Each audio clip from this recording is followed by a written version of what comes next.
Bem-vindo à parte 2 com o Dr. McLean Heward Joseph Smith, História 1. Uma das coisas que eu acho realmente poderosa é talvez passar um minuto falando sobre o relato de 1832, e talvez entrar um pouco nisso e explorar um pouco da linguagem usada, porque uma das coisas que eu acho realmente poderosa é pensar quais são os princípios que levaram à sua conversão a Jesus Cristo. Outra coisa que estou realmente interessado em fazer é falar sobre o relato de 1832. Como Jesus Cristo se apresenta. De tudo que o Salvador poderia dizer sobre si mesmo, o que ele escolhe dizer nos primeiros momentos que passa com Joseph. Acho que isso nos diz algo sobre o caráter do Salvador. Por favor, conte-nos o contexto de onde esse relato de 1832 foi escrito. O relato de 1832 que foi escrito por Joseph.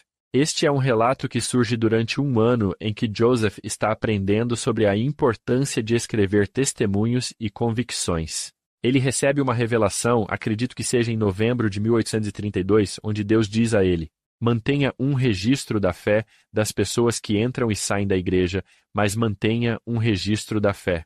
Este relato de 1832 acontece, como Hank mencionou, na época que ele tinha uma perna quebrada que precisava ser curada. Ele não pode movimentar e aproveita esse momento para contemplar, pensar, refletir e registrar essa história.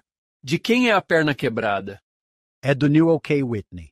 Smith passou várias semanas no início daquele verão meditando em Greenville, Indiana, onde ficou com Newell Whitney enquanto se recuperava de um acidente de diligência que ocorreu, quando eles e Rigdon retornaram a Ohio após visitar os Santos no Missouri.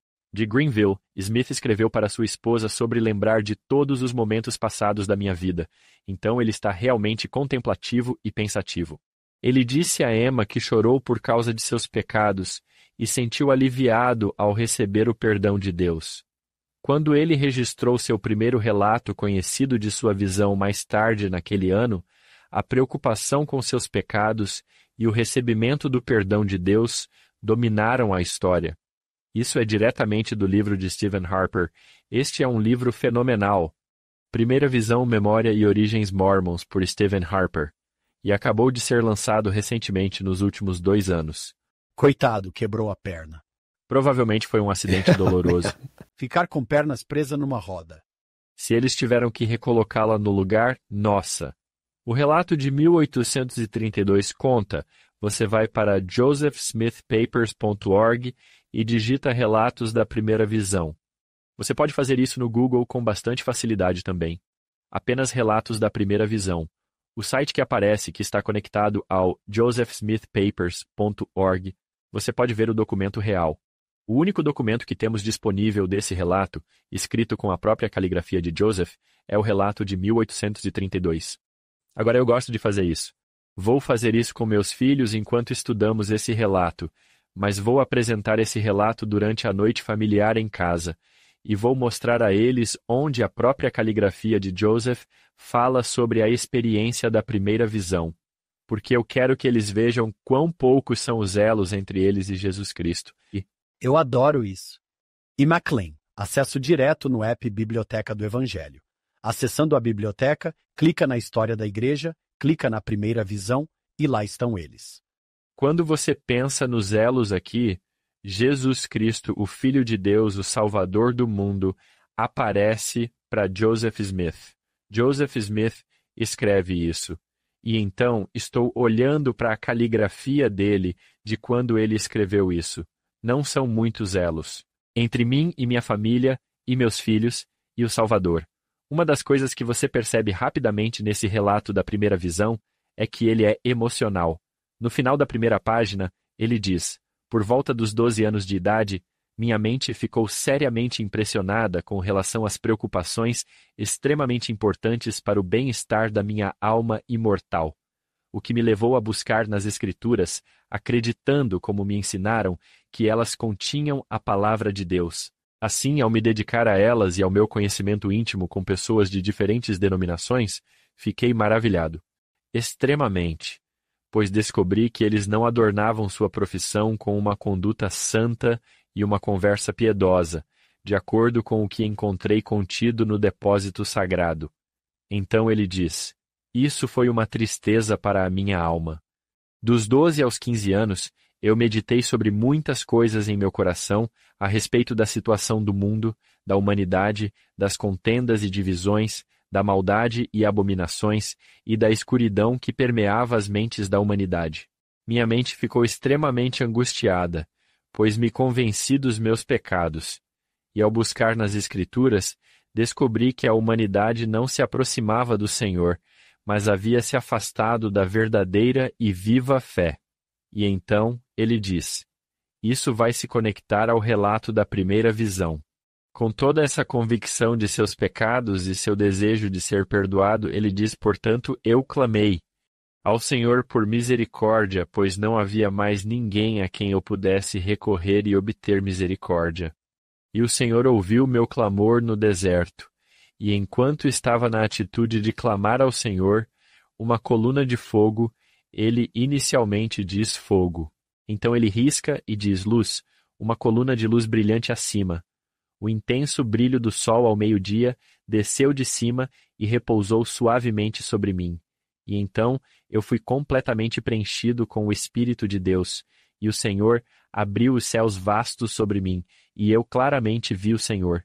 E ele falou comigo, dizendo: Joseph, meu filho, teus pecados estão perdoados, vai pelo teu caminho, anda fielmente nos meus estatutos e guarda os meus mandamentos.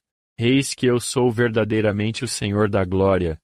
Fui crucificado pelo mundo para que todos aqueles que acreditam em meu nome possam ter a vida eterna. Recentemente na conferência, houve uma ênfase com o Elder Kieran e o Elder Renlund. Ambos trouxeram essa mesma ideia. O Elder Kieran disse que Deus está em uma busca incansável por nós. O Elder Renlund recentemente faz alusão ao Elder Kieran. Ele basicamente diz: Deus fica extremamente alegre e satisfeito quando tem a oportunidade de nos declarar limpos e puros. Eu sinto que, quando eu era jovem, eu sentia como se Deus não estivesse ansioso para me perdoar. Acho que talvez tenha surgido dessa ideia de que ele provavelmente não estava ansioso para saber que eu cometi um erro. Mas ainda assim, no relato da primeira visão, veja atentamente o que o Salvador diz. Ele diz: Joseph, meu filho, se você se arrepender, ou se você realmente não cometer este pecado nos próximos, ou se eu souber que você é realmente sincero, tudo isso é deixado de lado.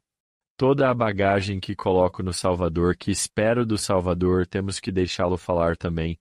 Não apenas deixar que nós mesmos e os outros falem por si, mas temos que deixá-lo falar.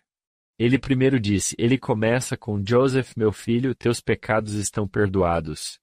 Isso deve nos dizer algo sobre Deus e seus desejos para nós, seus desejos em nosso relacionamento com Ele. Ele não coloca isso atrás de outras coisas que precisamos fazer. Na verdade, ele disse a Joseph: vai pelo teu caminho, guarda os meus mandamentos. E obedece aos meus estatutos. A obediência vem após o perdão, não antes. É sempre assim para nós? Talvez, talvez não. Mas, de forma bastante clara, ele parece estar bastante orientado para conceder esse perdão. Um perdoador realmente encantador. É sua boa vontade e prazer nos perdoar. Deixe-me ler esta passagem para você.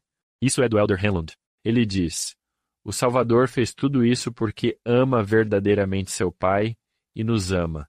Ele já pagou o preço infinito para que possa reivindicar todos aqueles que têm fé nele e interceder por eles. Esse foi o Elder Renlund, citando outra pessoa.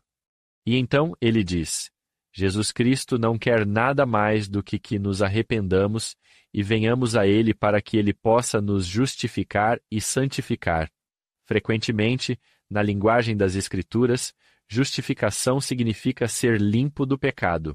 Para que Ele possa nos justificar, nos limpar do pecado e nos santificar, nos tornar santos. Esse é o objetivo dele. Essa é a esperança dele. Essa é a alegria dele. Este é o Elder Rigdon. Em seu desejo, ele é implacável e inabalável. Ele é verdadeiramente implacável e absolutamente inabalável em seu desejo de te limpar e te tornar santo. Isso é lindo. Esse é o Deus que adoramos. A primeira coisa, eu sei o seu nome e vou perdoar seus pecados. Não é de se admirar o que ele disse depois. A alegria que encheu minha alma durou por muitos dias. Sim. Saber que Deus conhece meu nome e que Deus perdoa meus pecados. Minha alma estava cheia de amor, e por muitos dias eu pude me alegrar com grande alegria, e o Senhor estava comigo. Este é o relato pessoal de Joseph sobre sua conversão a Jesus Cristo. Lindo. Quase por baixo do texto aqui parece que Jesus está respondendo a uma pergunta não feita por Joseph. Porque, veja, ele disse: Joseph, meu filho, teus pecados são perdoados. Vai pelo teu caminho, anda nos meus estatutos e guarda os meus mandamentos. Então ele o purifica e o orienta. Isso também, realmente misericordioso, não é? Às vezes pensamos que a correção é impiedosa. Eu não acho. Esse caminho de vida levará ao sucesso, Joseph. Eu te limpo e te coloco neste caminho. E então ele diz, e é aqui que eu acho que ele responde à pergunta que Joseph não expressa. Mas parece que Joseph está dizendo, Senhor, como isso é feito? Eis que eu sou o Senhor da glória e majestade e poder. Fui crucificado pelo mundo para que todos aqueles que acreditam em meu nome possam ter a vida eterna. Joseph, você entende? Eu comprei a oportunidade de te declarar limpo em uma cruz há 2000 anos atrás, em um momento de grande significado e importância, e é um imenso prazer e uma honra para mim poder te declarar limpo. Além disso, é minha missão e meu desejo te motivar continuamente ao longo de um caminho que leva à santificação e crescimento espiritual. Para este podcast eu fui ao templo na noite passada, que é algo que você faz quando tem algo grande chegando. Eu fui por um motivo específico. Isso começou com a primeira visão. Joseph está na presença de Deus aqui. Acredito que leva pelo menos mais uma década para Joseph, mas não acho que muito mais do que isso. Antes de Deus começar a motivá-lo a pensar, agora Joseph é um profeta de Deus. Sua tarefa é ajudar a trazer as pessoas para a minha presença. Não só você, Joseph, mas outros. Em 1830, ele recebe o que chama de profecia de Enoque, que é Moisés 6 e 7. Ele vê este relato de Enoque, contemplando Deus, e então Enoque prepara um povo que não é apenas de um só coração e uma só mente, e que viveu em retidão, e não há pobres, mas Jesus caminhou com eles. Jesus Cristo estava com aquele povo, ele estava na comunidade deles. E é depois deste momento, em 1830, dezembro de 1830, que Joseph parece ser reabastecido com energia para criar uma comunidade e estabelecendo Sião. E ele parece ter clareza sobre o que isso significa, significando que ele parece ver que Deus pode estar na presença dos santos dos últimos dias. Isso acontece em dezembro de 1830. Isso é realmente no início da restauração. Agora, estou tentando conectar alguns pontos aqui que criam um arco narrativo maior para a restauração da igreja. Joseph também, quando usa a palavra restauração, ele a usa para falar sobre as pessoas para Deus. Seção 84 de Doutrina e Convênios. Deixe-me ler isso para você e você verá rapidamente o que quero dizer quando digo isso. Joseph usa o termo restauração, como em pessoas para Deus. O segundo versículo de Doutrina e Convênios, seção 84, diz: Sim, a palavra do Senhor concernente à sua igreja. Frequentemente falamos sobre restauração em termos da igreja. Não aqui, não nesta revelação, e não tipicamente com Joseph. Na verdade, não temos muitos exemplos dele falando sobre a restauração da igreja. Ele não usa essa frase.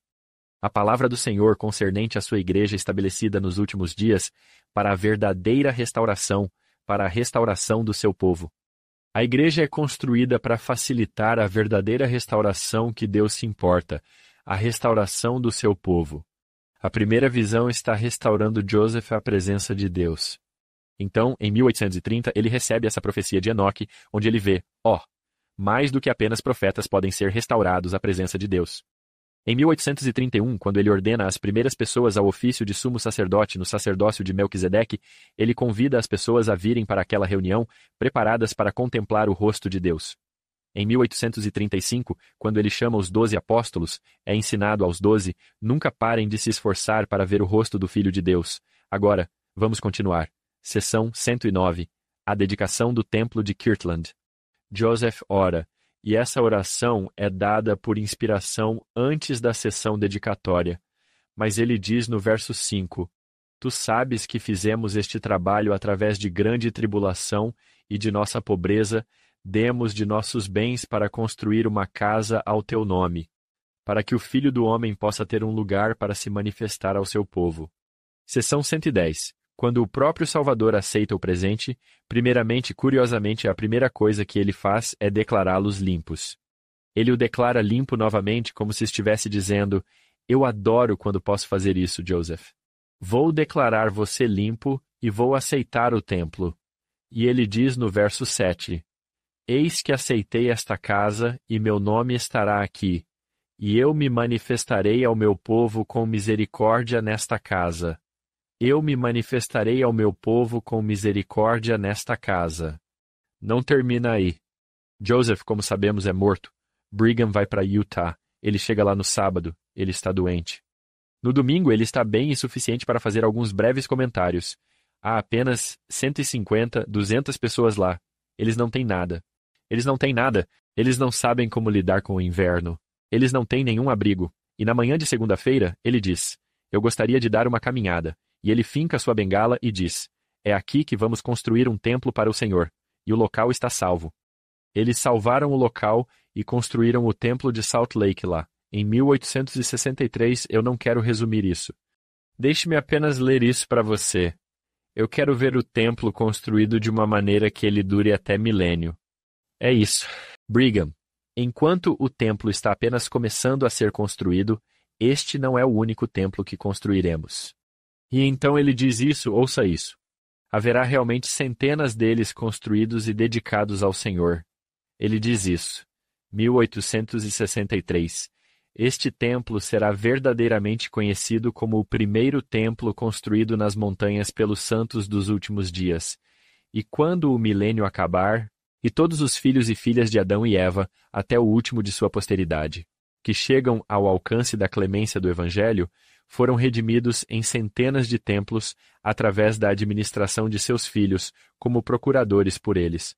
Falando do templo de Salt Lake, quero que o templo continue a ser um monumento orgulhoso da fé, perseverança e indústria dos santos de Deus. Nas montanhas, no século XIX. Agora, vamos concluir este arco narrativo. Deixe-me ler para você algumas outras declarações.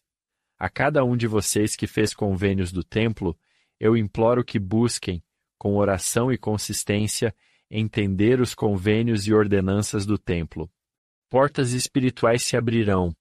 Você aprenderá como separar o véu entre o céu e a terra, como pedir, para que os anjos de Deus o acompanhem e como receber melhor a direção do céu.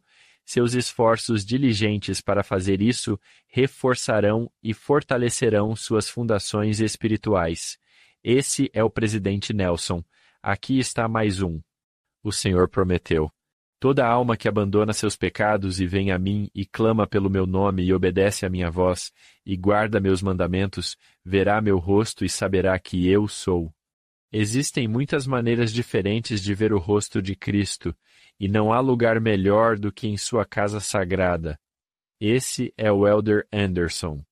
O presidente Nelson disse que o templo de Kirtland tem um significado incomum na restauração do Evangelho de Jesus Cristo. Vários eventos que ocorreram lá foram profetizados por milênios e foram essenciais para a Igreja restaurada do Senhor cumprir sua missão nos últimos dias. O mais importante desses eventos ocorreu no domingo de Páscoa, 3 de abril de 1836. Jesus Cristo declarou que havia aceitado o templo como sua casa e fez esta promessa impressionante.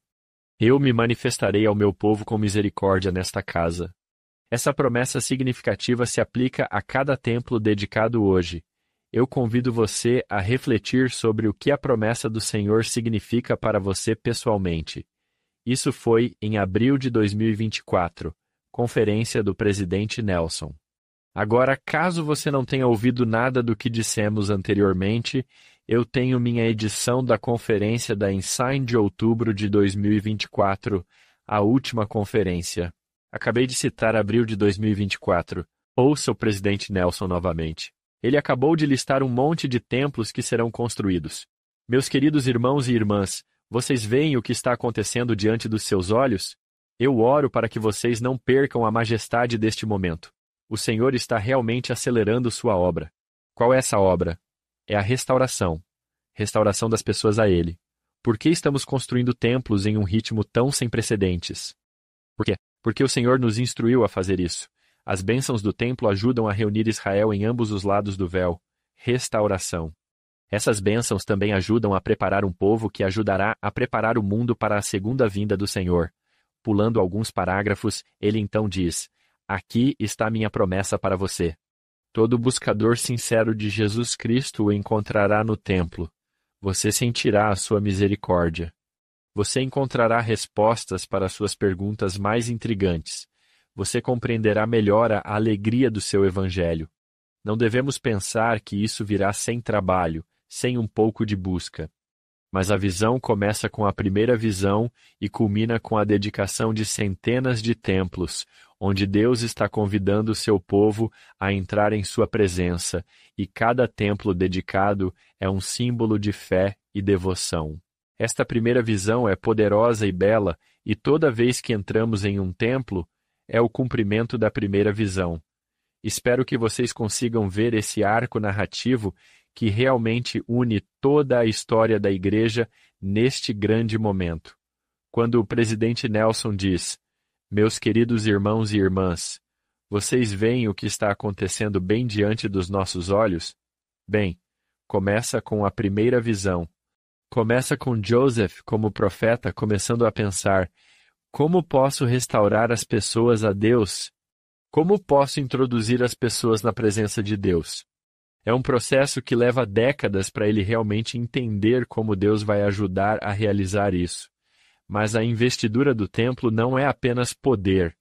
Se pensarmos na investidura do templo apenas como poder, tem que ser poder para fazer algo. Se não for poder para fazer algo, então não é útil. Quando ensino isso aos meus alunos, dou a um deles as chaves do meu carro, e eu digo: acabei de te dar poder, mas o que eu não te dei? Eu não te disse onde está meu carro e o que ele é. Então, o poder da investidura é um poder para vencer o mundo e se preparar para estar na presença de Deus. Essa definição foi influenciada por Anthony Sweat, que fez um trabalho realmente importante sobre esse tópico. Mas a investidura é o poder, o conhecimento, a capacidade de vencer o mundo e se preparar para estar na presença de Deus. Observe no discurso do presidente Nelson quando ele diz: o Senhor Jesus Cristo virá novamente. O que ele nos diz para fazer? Vá aos templos, porque é lá que você aprende a vencer o mundo e se preparar para a sua experiência pessoal com ele. Será que eu sei se estou pronto para a presença do Salvador? Bem, quando eu lembro dos 5 convênios que faço no templo, a lei da obediência, a lei do sacrifício, a lei do evangelho, que requer arrependimento, a lei da castidade, e eu gerencio esse desejo relativamente ubíquo à lei da consagração, posso pegar tudo o que tenho e tudo o que sou e dedicar a restauração das pessoas a Deus, restaurando a mim, minha família e outros a Deus? Se eu estiver trabalhando nessas 5 coisas, então posso ter confiança pessoal de que estou pronto para entrar na presença de Deus. Eu sinceramente espero que talvez uma das primeiras coisas que ele diga seja: McLean, meu querido filho, eu te perdoo dos teus pecados. Siga sempre o meu caminho, guarde sempre os meus mandamentos e isso te santificará. Agora mesmo você está limpo e se tornará santificado através da repetição de percorrer por este caminho de convênio. Tudo isso começa com essa bela e incrivelmente poderosa e impressionante primeira visão. Joseph Now sabe disso. Adoro o que você realmente fez com isso. A restauração da igreja é sobre a restauração das pessoas à presença de Deus. Porque a igreja é uma coisa, é um prédio, é uma organização, mas o ponto é a restauração das pessoas à presença de Deus. E tudo começou com a primeira visão. Obrigado. Curiosamente, seu apelo à Bíblia acaba sendo minado. Essa fonte de verdade acaba sendo minada por causa do conflito com esses ministros. Então vamos mergulhar nessa narrativa aqui, com Joseph falando sobre a passagem bíblica que realmente o impacta. Isso é interessante, McLean, que ele está pensando. Isso é, o único lugar que pensei que poderia ir era a Bíblia, e agora isso foi tirado de mim. Acho que esse é um ponto realmente importante, Hank.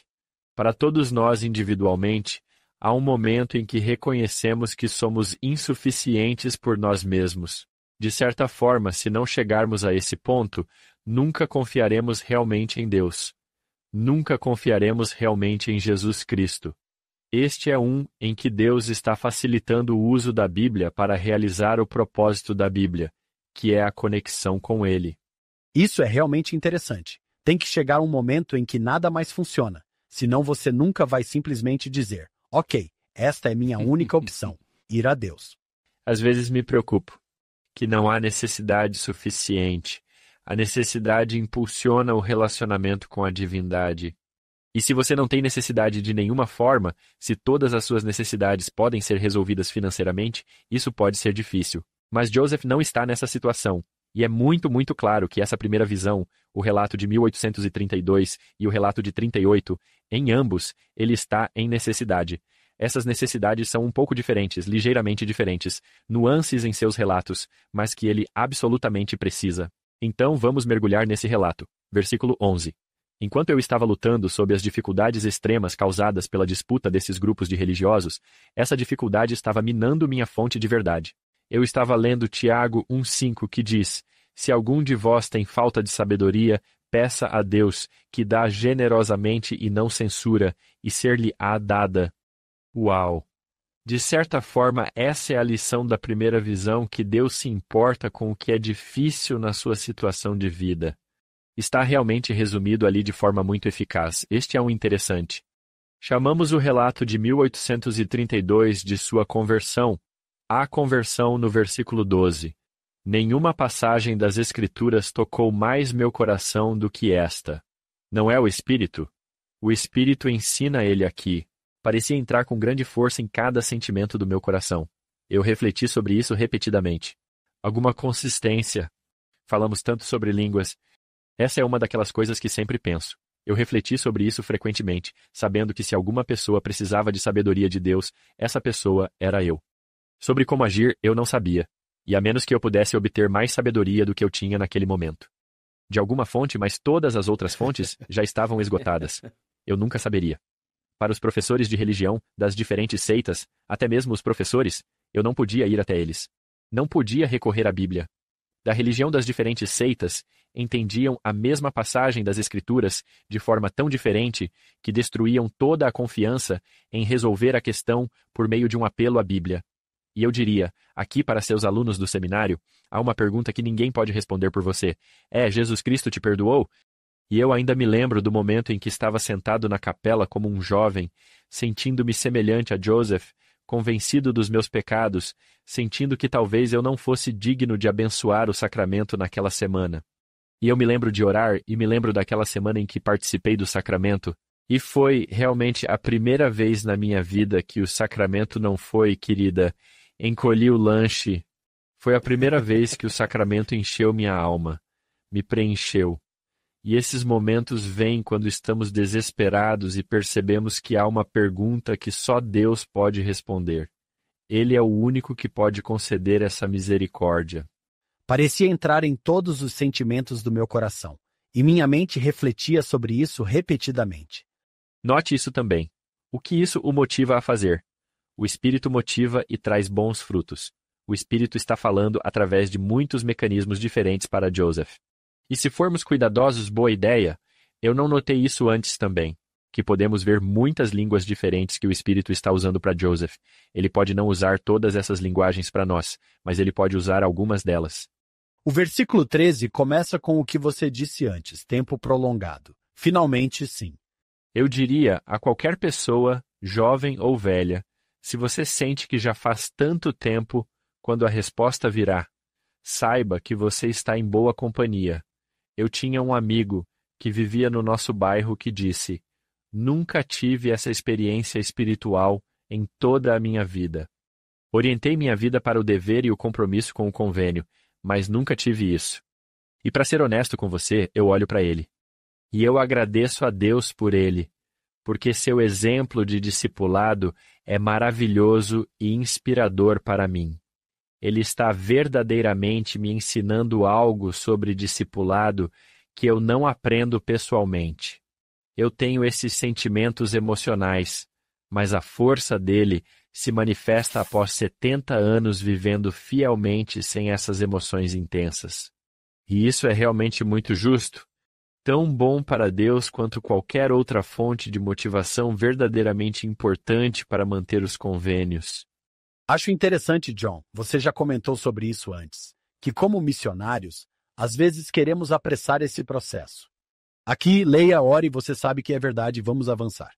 E eu acho que é preciso ter um pouco de paciência. Não estou dizendo que alguém precisa saber tudo para ser batizado. No entanto, deixe as pessoas terem a experiência. McLean mencionou que Brigham Young levou alguns anos. E isso é tão individual também porque às vezes parece que se você esperar muito para agir, o fogo da sua fé se apaga. É realmente um espaço desafiador para navegar que requer muita maturidade. Dizer, Pai Celestial, ajude-me a saber quando eu preciso dar esse salto de fé, porque tem que ser um salto de fé. É um salto de fé ao batismo, é um salto de fé para o casamento. É um salto de fé para todos os grandes convênios. É como, eu não tenho certeza, mas os saltos de fé são realmente importantes. Eu gosto do versículo 13. Cheguei à conclusão. Deus não me disse. Eu pensei, cheguei à conclusão. Eu tenho que fazer alguma coisa. Permanecer na escuridão ou fazer algo a respeito. Sim. Eu acho tão bonito como ele monta essa cena para. Estamos cansados da floresta, linda, clara, no início da primavera. E não sabemos exatamente como isso teria sido. Isso poderia ter sido relativamente frio. Sim. No início da primavera? Sim. Se for muito cedo, então o chão pode estar molhado. Mas eu nunca tinha até então tentado orar em voz alta. Lembre-se do Elder Holland recentemente na conferência, nos convidando a orar mais em voz alta. Ele diz que há algo que acontece quando oramos em voz alta que é diferente. Isso nos muda. Você pode ouvir sua própria voz? Sim. Ele havia planejado anteriormente ir a este lugar e então foi acometido. Agora veja como ele descreve isso. O que me dominou completamente e teve uma influência tão surpreendente sobre mim que prendeu minha língua de modo que eu não conseguia falar. Uma escuridão densa se reuniu ao meu redor e por um tempo pareceu-me como se eu estivesse condenado a uma destruição repentina. Ele está pensando que sua vida pode estar acabando? É tão longe assim, parece que sim. Fui condenado. Sim, talvez tudo o que ele ouviu sobre um Deus irado, ele, é verdade. Ele nos odeia. E então ele reforça isso no próximo versículo. Agarrou-me e no exato momento em que eu estava prestes a afundar no desespero e me entregar à destruição, não a uma ruína imaginária, mas ao poder de algum ser real do mundo invisível, com um poder tão maravilhoso como eu nunca havia sentido em nenhum ser. Bem naquele momento de grande alarme, eu vi um pilar de luz. Bem na hora. É a quarta vigília. Deus aparecendo na quarta vigília, certo? O Elder Scott fala um pouco sobre isso. Por que às vezes precisamos de tempo antes de Deus vir? Por que esse processo de revelação é mais difícil? Um estudioso disse que vivemos em uma sociedade sem dor. Nós não queremos dor. Também queremos facilidade. Quando não é fácil, muitas vezes, acabamos por abandonar a busca. Vamos precisar ter um pouco mais de recursos disponíveis, disciplina e talvez um elemento de discipulado. Não é louco que essas coisas façam parte integrante uma da outra? Disciplina e discipulado. Temos que superar algumas coisas. Está tudo bem para você ter momentos em que lê algo sobre a igreja? Ou onde você pensa algo sobre a igreja? Ou onde alguém te conta sua interpretação? Ou suas suposições sobre fatos da igreja? Ou sua narrativa sobre as suposições da igreja? Quando alguém te diz algo, você pode precisar ter paciência e fé. Você pode ter que fazer investigações que podem durar anos. Você pode perguntar aos pastores, e alguns deles podem não te dar boas respostas. Você pode ir a outros. Alguns desses professores podem ser membros da igreja, onde você diz, eu aprendi essa verdade, e agora é difícil para mim. Isso me fez pensar na igreja de maneiras que não posso evitar ver. Me ajude com isso. Você pode ir a 5 ou 6 ou 7 ou 10 ou 15 pessoas, Mas lembre-se que Deus disse na seção 52, ele diz, obedeça às minhas ordenanças para evitar o engano. Se você puder ver as ordenanças da igreja e vê-las como isso está me ajudando a me tornar o homem ou a mulher que quero ser. Quero superar o mundo, a influência negativa do mundo. Apegue-se a esses convênios durante os momentos de dificuldade e, com o tempo, a clareza virá. Essa é a minha convicção. Essa é a minha experiência também. Você não vai para a pós-graduação em História Religiosa sem pensar, de forma realmente crítica e profunda sobre a sua própria fé. Eu tive um professor judeu secular que questionou minha crença em Cristo de maneiras que me fizeram pensar por meses e meses. E foi como? É uma boa pergunta. Isso me fez realmente pensar. E está tudo bem. Nossa fé não será cega. Precisamos chegar à simplicidade além da complexidade, e o caminho para fazer isso é manter-se fiel aos convênios e confiar em Jesus. McLean, John, acho que ambos concordariam que este devocional da BU, chamado Fique para Sempre pelo Elder Lawrence Corbridge, poderia ser uma adição maravilhosa ao que McLean acabou de nos ensinar. Vou apenas ler os 2 primeiros parágrafos para abrir vosso apetite. Ele começa seu devocional desta maneira. Parte de uma tarefa que eu tinha como autoridade geral há alguns anos, eu precisava ler uma grande quantidade de material. Antagônico. Para a Igreja de Jesus Cristo dos Santos dos Últimos Dias, o profeta Joseph Smith, o livro de Mormon e os eventos da restauração. Cara, essa seria uma tarefa divertida. Pode não haver nada desse tipo lá fora que eu não tenha lido. Desde que essa tarefa mudou, eu não voltei a me afundar nesse lamaçal novamente. Ler esse material sempre me deixava com uma sensação de desânimo. E um dia, esse sentimento de escuridão, mesma palavra que Joseph Smith usa, me inspirou a escrever uma resposta parcial a todas essas alegações antagônicas. Gostaria de compartilhar com vocês alguns dos pensamentos que registrei naquele dia. E embora eu tenha escrito para meu benefício, espero que ajude você também. E quantas pessoas foram abençoadas pela palestra do Elder Corbridge? Vamos colocar o link nas notas do nosso programa em followhim.com, mas você pode procurar no Google Fique para Sempre por Lawrence Corbridge. É uma bênção. E ele explica a mesma coisa que você acabou de explicar. McLean, que com o passar do tempo, a verdade irá se revelar gradualmente e lentamente. Quando você é aceito em um programa de doutorado, você tem que aceitar sua aceitação. Fui aceito pela universidade, mas precisava garantir que, logisticamente, eu pudesse chegar lá e que pudesse sustentar minha família. Eles ainda queriam comer. Foi estranho, eu sei. Então, eu estava naquela pequena janela de tempo e tinha um mentor que eu amo e que realmente me ajudou. O nome dele é Richard Bennett. Richard Bennett disse, então você vai para Claremont. O que você fará quando a narrativa da igreja que você aprendeu a vida toda não corresponder? A história que você aprendeu. Para ser franco consigo, eu não sabia suficiente para entender do que ele estava falando. Eu não sabia, então eu me atrapalhei na resposta. Isso foi, na verdade, na defesa da minha tese que ele fez essa pergunta. Então, era quase como se eu ainda estivesse sendo julgado, certo? Então eu tive que inventar alguma coisa.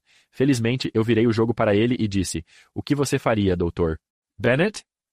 E ele disse algo que eu nunca vou esquecer e que tem sido. Abençoou muito a minha vida. Ele disse, sempre que leio literatura acadêmica, tenho essa literatura acadêmica em uma mão. E na outra mão eu tenho minhas escrituras, e me certifico de nunca largar minhas escrituras. Quando fui para a pós-graduação, as pessoas me disseram que eu perderia ou a fé ou o casamento na pós-graduação. E a primeira reação foi, o que eles estão fazendo na pós-graduação? Nossa! O que é engraçado, porque na primeira reunião social da universidade, serviam álcool e eu pensei, eles estão começando pela minha fé. Isso me ajudou tanto. Eu me certifico de ler as escrituras todos os dias. Recentemente, isso foi nos últimos 6 meses, eu estava passando por um momento um pouco difícil pessoalmente, que nunca contamos a ninguém porque somos privados. Mas eu percebi que meu estudo pessoal das escrituras não estava como deveria ser. Eu me comprometi novamente e em poucos dias pude sentir o alívio. Eu pude sentir o benefício. Sou muito grato por isso. Eu tenho outro amigo, Spice Fluman. Ele disse uma vez que estava servindo como bispo. Um membro de sua ala ligou para ele e disse: Você conhece essa parte da história da igreja? Sim, eu sei sobre isso. Você quer saber sobre isso? E você está bem? Ah, sim, estou bem. Eu estou na igreja 100%. E então o membro da ala disse: Eu não preciso saber sobre isso. Saber que você está bem. Isso é interessante. E isso eu acho se relaciona um pouco com o Elder Corbridge. Manter nossas escrituras por perto e aquele relacionamento com Deus que isso facilita, certo? Eu sempre tento começar meu estudo das escrituras com o Pai Celestial. Ajude isso a facilitar meu relacionamento contigo. E isso realmente foi super útil. Mas sim, há escuridão e às vezes há uma escuridão densa. Isso me lembra de uma grande história onde Leí e Nefe, filhos de Elamã, estão em uma prisão e há uma escuridão densa que os cobre. E quando eu leio isso, eu penso que há escuridão emocional. Também há escuridão real, às vezes. Mas há um homem cujo nome é Aminadab. E Aminadab vê Nefe e Leí, e as pessoas dizem: o que eles estão fazendo? E Aminadab diz: eles conversam com os anjos de Deus. Isso é Elamã 5:39. Elamã 5:40. Aconteceu que os lamanitas disseram: o que devemos fazer para que esta nuvem de escuridão seja removida sobre nós? Que ótima pergunta se você está em um lugar escuro. Aminadab, companheiro de prisão, diz, versículo 41, vocês devem se arrepender e clamar a vós, até que tenham fé em Cristo, que foi ensinada a vocês por Alma Amuleque e Zeizrom, todos os três com um passado interessante. E quando fizerem isso, essa nuvem de escuridão será removida sobre vocês. Que ótima história para a escuridão real ou para a escuridão emocional. Quantos exemplos há disso nas Escrituras? Sim. Algumas dessas escuridões podem não ser aliviadas, infelizmente, se for saúde mental. Então, temos que ser capazes de dizer: Cristo pode realmente falar comigo, apesar da escuridão da depressão e da ansiedade? Vai ficar um pouco, talvez por muito tempo. Deus pode falar comigo de maneiras além de aliviar a dor? Às vezes a dor não é aliviada. A seção 121 é o exemplo perfeito. Joseph está tipo: ó Deus, onde estás? E você se lembra da resposta dele no versículo 33? Joseph está: me tire desta prisão. Ó Deus, onde estás? E onde está o pavilhão que cobre teu esconderijo? Eu nem consigo ver a casa em que você está se escondendo. Por favor, ajude os santos. E então Deus diz: por quanto tempo as águas correntes podem permanecer impuras? Não por muito tempo. Que poder pode deter os céus? O que pode parar Deus? Nada. Da mesma forma, o homem poderia estender seu braço frágil para parar o rio Missouri em seu curso decretado. O rio Missouri é um lago sobre rodas. Nenhum braço humano frágil vai parar isso. Você poderia tentar parar o rio Missouri com seu braço, do que impedir o Todo-Poderoso de derramar conhecimento do céu sobre as cabeças dos santos dos últimos dias, se não estamos sentindo que Deus está derramando conhecimento sobre nós. Talvez tenhamos que reinterpretar a linguagem que ele está usando. Porque ele disse: é mais fácil para mim, com meu braço frágil, parar o rio Missouri do que impedi-lo de me ensinar. Então, mesmo nos meus momentos em que não consigo sentir nada, ele quer me ensinar. Como posso passar por isso? Como posso pensar em aprender de uma maneira diferente? Ou ensinar ou receber? Nós temos que ter isso. Capacidade de pensar de maneiras diversas. Alguém disse uma vez que só conseguia ver a estrela de Belém através da escuridão. Achei que isso foi um pensamento interessante. Quero dar duas metáforas que um professor pode usar esta semana. Uma é de Robert E. Hales. A palestra se chama Das Trevas para a Sua Maravilhosa Luz. E ele usa uma analogia interessante. Ele diz: quando eu era menino, voltava para casa de bicicleta depois do treino de basquete à noite. Eu conectava um pequeno gerador em forma de pera ao pneu da minha bicicleta. Enquanto eu pedalava, o pneu girava um pequeno rotor que produzia eletricidade e emitia um único e bem-vindo feixe de luz. Era simples, mas eficaz, mas eu tinha que pedalar para fazê-lo funcionar. Aprendi rapidamente que, se eu parasse de pedalar, a luz se apagaria. E então ele continua dizendo: algumas pessoas perguntam: por que eu tenho que ir à reunião sacramental? Por que eu tenho que aprender a palavra de sabedoria ou pagar o dízimo? Por que não posso ter um pé na Babilônia? Posso te dizer por quê. Porque pedalar espiritualmente requer os dois pés. Eu adorei. Esta é uma analogia diferente que você poderia usar. Joseph B. Worthling, 1992, fogueiras espirituais. Muitos anos atrás, grandes matilhas de lobos vagavam pelo interior da Ucrânia, tornando as viagens naquela parte do mundo muito perigosas. Essas matilhas de lobos eram destemidas. Eles não se intimidavam com as pessoas, nem com as armas disponíveis na época. A única coisa que parecia assustá-los era o fogo. Consequentemente, os viajantes que se encontravam longe das cidades desenvolveram a prática comum de construir uma grande fogueira e mantê-la acesa durante a noite. Enquanto o fogo queimava intensamente, os lobos ficavam afastados. Mas se o fogo fosse permitido apagar e morrer, os lobos avançariam para o ataque.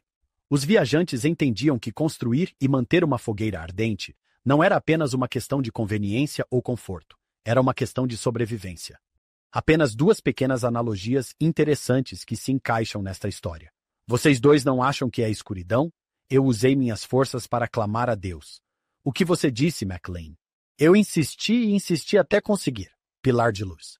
O presidente Nelson disse que está nos convocando a aumentar nosso discipulado.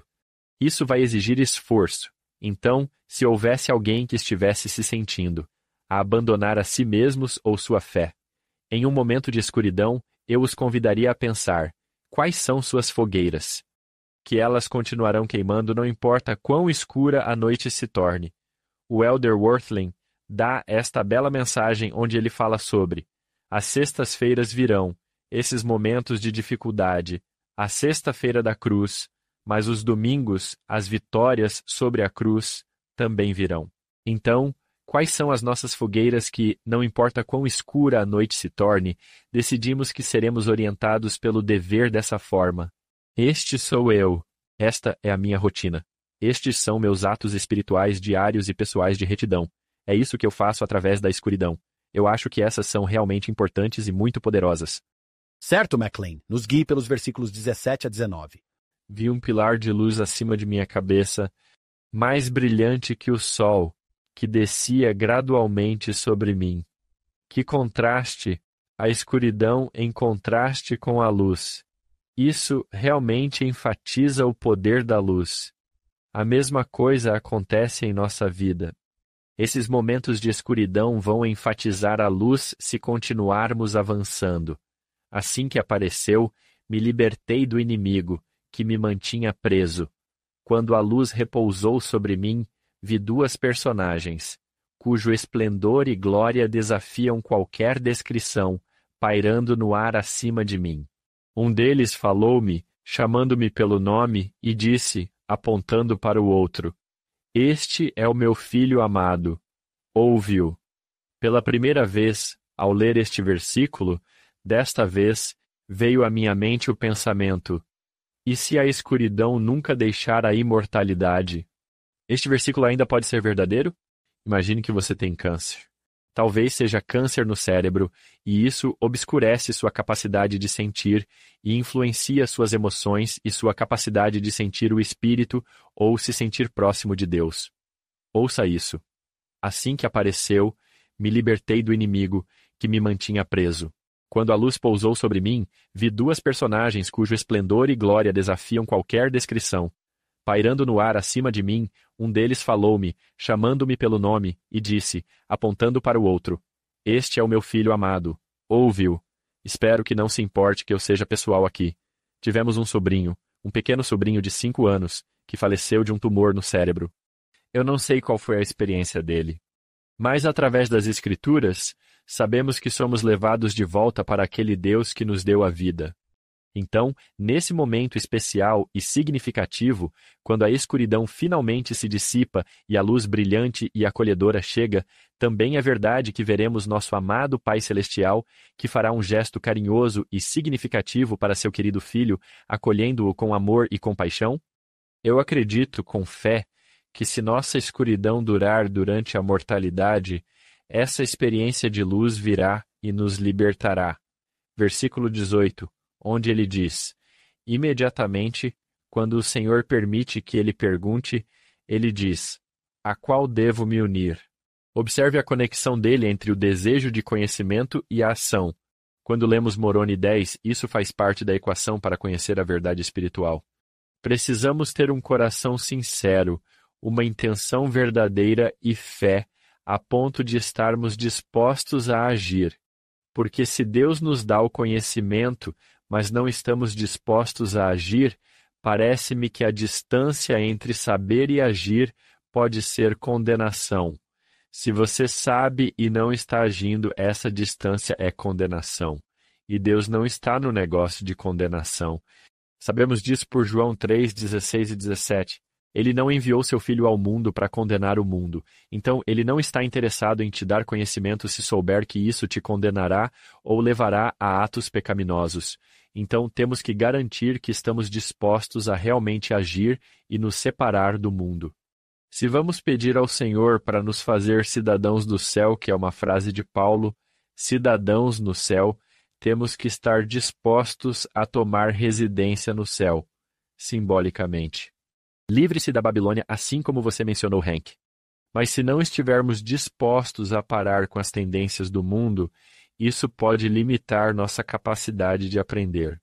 Por que o Senhor me daria conhecimento que vai me condenar? Ele disse muito claramente, isso não é o que ele quer. Uma das coisas que acho interessante sobre essa história é a resposta de Joseph. Eu aprendi que o presbiterianismo não é verdadeiro. O que significa que o presbiterianismo não é verdadeiro? Às vezes somos muito falando de narrativas de perseguição, somos muito rápidos em ser defensivos e ofensivos. Joseph dirá mais tarde, um grande e fundamental princípio do mormonismo é receber a verdade, venha de onde vier. Ele então diz, se os metodistas têm a verdade, nós a aceitamos. Se os católicos têm a verdade, nós a aceitamos. Se há verdade na Terra, nós a aceitamos. Ele está inclinado a acreditar que eles têm a verdade. Então, quando ele diz que aprendeu que o presbiterianismo não é verdadeiro, temos que ter cuidado para também entender que ele aprendeu mais ao longo de sua vida. E que isso não é um presbiterianismo total, como se fosse o pior de todos. Nunca faça isso. Nunca vá lá. Mas o que ele está realmente dizendo é que há um meio para a restauração que será de fato implementado, que eu preciso estar pronto para me alinhar. Eu preciso me distanciar de outras seitas e denominações neste momento para que eu esteja pronto para o alinhamento quando isso acontecer. Agora, acho que a mesma coisa será verdadeira quando ele fala sobre credos e credalismo. Mencionei anteriormente que escrevi uma carta para uma jovem estudante católica que queria saber sobre o mormonismo. Uma das coisas que ela perguntou foi: qual é um equívoco sobre sua igreja que é proeminente? E isso seria útil também. Entenda. E eu imediatamente pensei, as pessoas não acham que somos cristãos, isso me machuca. E eu comecei. Escrevi essa resposta que, em essência, dizia: a doutrina trinitária é uma invenção do século IV, o que é concordado tanto por estudiosos católicos quanto protestantes. Isso foi inventado no século IV. E que o cristianismo do Novo Testamento é no que eu acredito, certo? E eu fiquei lá vamos nós. Então, temos que ter cuidado ao falar sobre outras igrejas, para sermos mais ponderados do que talvez tenhamos sido no passado. Robert Millett, ele escreve um artigo muito bom sobre a verdadeira e viva igreja. O que significa que esta é a verdadeira e viva igreja? E ele fala sobre o que significa que seus credos são uma abominação para Deus. Que temos que ter cuidado para não dizer que todas as igrejas dele são uma abominação ou que seus ministros são uma abominação. Ele fala sobre ministros específicos que realmente lutaram contra ele. Ele não aprecia isso, mas temos que ter cuidado com a forma como falamos sobre essas coisas. Então seus credos são, de fato, uma abominação, que significa que suas declarações de credo, onde eles realmente tentam justificar a crença, a exclusão de outros por causa do que acreditamos, isso é problemático. E note como isso se conecta com nossos artigos de fé. Permitimos a todos os homens o privilégio de adorar a Deus. Que seja da maneira que eles quiserem, e nós os respeitamos por adorarem a Deus. Então, quando pensamos nos cristãos credais, que são o restante do protestantismo e do catolicismo, a maioria dos cristãos são credais. Temos que ter cuidado ao reconhecer que o credalismo é algo ao qual parecemos nos opor porque ele exclui, e se não tivermos cuidado, usaremos essa declaração para excluir os outros. A própria coisa que parece que Deus está tentando evitar. Pare de excluí-los. Na verdade, eu tenho um bom amigo que é evangélico.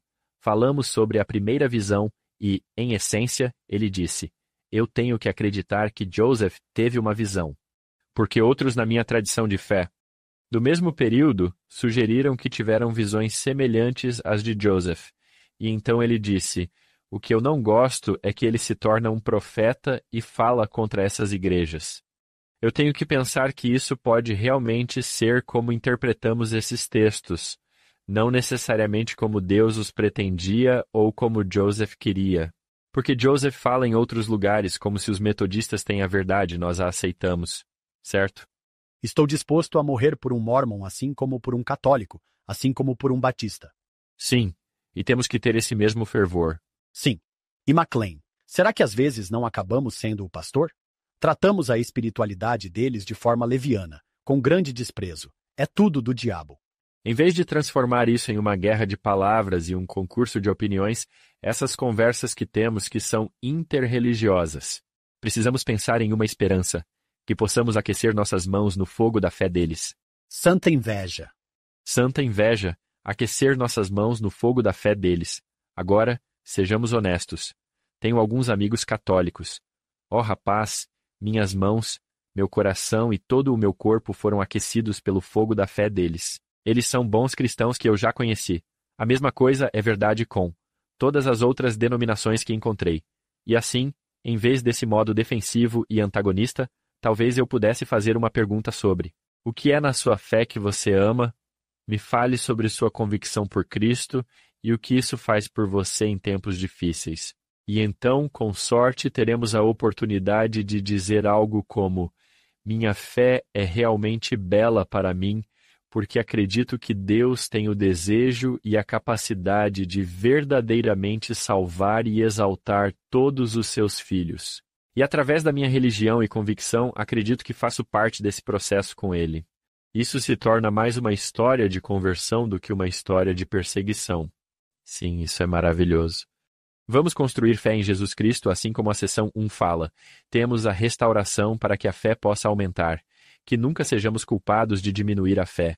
E como interagimos com outros cristãos e outros vizinhos. Lindo. McLean, este foi um dia fantástico. Levando-nos da primeira visão ao templo, a arca, simplesmente maravilhoso. Quero ir ao templo e quase voltar no tempo para tocar a primeira visão. Isso foi simplesmente lindo. McLean, em todos os seus estudos e pesquisas que você fez, os membros da igreja em geral não têm a oportunidade. Têm a maravilhosa oportunidade de estudar o Evangelho e ensinar o Evangelho o dia todo, todos os dias. Mas você teve essa oportunidade. Será que Joseph Smith é um profeta? A restauração é o que afirma ser? Você estudou isso melhor do que qualquer pessoa. Acho que nossos ouvintes adorariam ouvir seus pensamentos. Essa é uma pergunta poderosa, uma que requer uma resposta contemplativa. Joseph era um homem que foi chamado para fazer um trabalho profético. Ele não professava ser perfeito. Na verdade, a pessoa que é mais repreendida na doutrina e convênios é Joseph Smith. E às vezes, de forma muito severa, dito isso, fico mais convencido do papel profético de Joseph quanto mais tempo passo com ele, lendo e estudando.